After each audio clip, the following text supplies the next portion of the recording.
Hi Kanhaiya, I want to ask you about the Najeeb issue. आज 1 महीने से ज्यादा हो गया है और नजीब की कोई खबर नहीं है।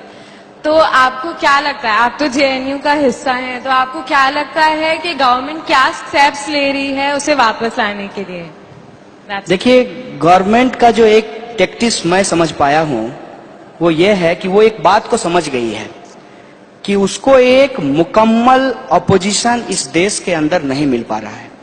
इस बात का फायदा उठा करके वो जो है निरंकुश हो गए, हम लोग हिंदी में बोलते हैं कि अनकंट्रोल्ड हो गए हैं।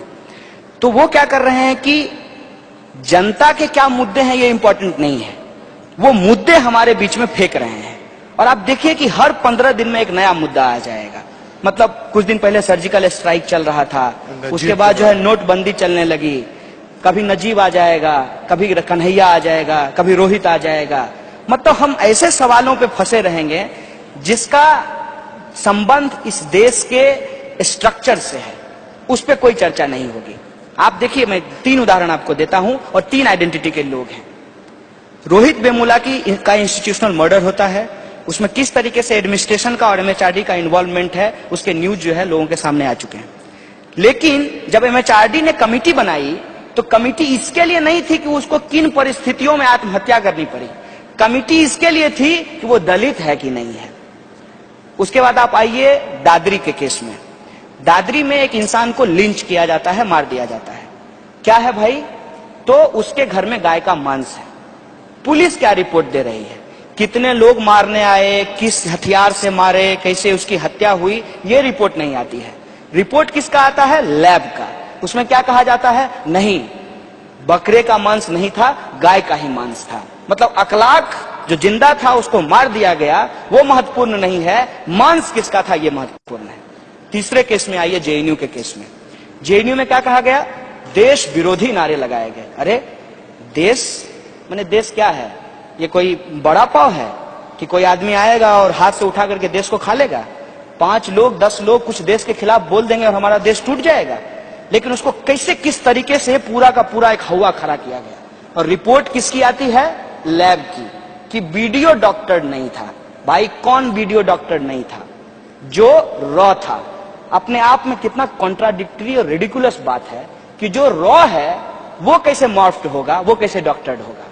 उस वीडियो की कोई चर्चा नहीं होती है जो टीवी पे बार बार एयर किया गया था, जो डॉक्टर था, जो पूरा का पूरा एंगर खड़ा किया और जेएनयू को एक विलेन की तरह खड़ा कर दिया समाज के अंदर, उस पर चर्चा नहीं होती है। मारिए गोली जेएनयू को, क्या दिक्कत है? 125 करोड़ लोग इस देश में रहते हैं, 8000 स्टूडेंट की कोई पूछ नहीं है। लेकिन एक सवाल है हमारा जेएनयू की तरफ से कि अगर इतना बड़ा सवाल था 9 फरवरी का, आज 9 महीने हो गए हैं, आपकी पुलिस चार्जशीट फाइल नहीं की है, आपकी पुलिस अभी तक जो है सबूत नहीं जुटा पाई है और उन लोगों को नहीं ढूंढ पाई है जो नकाब लगा करके नारा लगा रहे थे। मतलब क्या है कि सच्चाई से दूर प्रोपेगेंडा इस तरीके से खड़ा करना है कि जनता उस पर भी डिस्कशन करने लगे।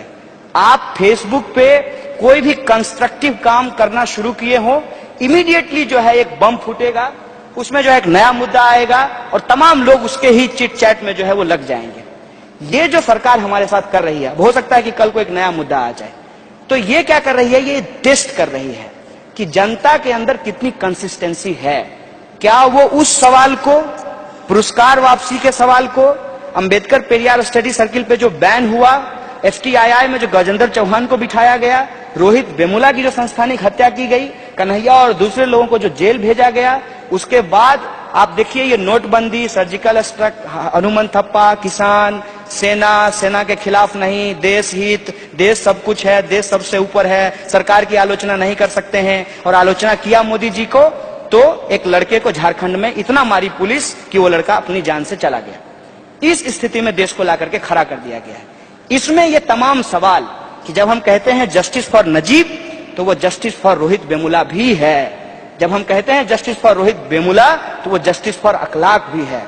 और जब हम इन सबके लिए जस्टिस मांग रहे हैं, बेसिकली हम डेमोक्रेसी क्लेम कर रहे हैं, अपना वॉइस ऑफ डिसेंट क्लेम कर रहे हैं, और जो हमारी लेगेसी है इक्वलिटी और जस्टिस को, उसको हम इंश्योर करना चाहते हैं सोसाइटी में। तो ये मुद्दे भटकाते रहेंगे, नए सवाल देते रहेंगे।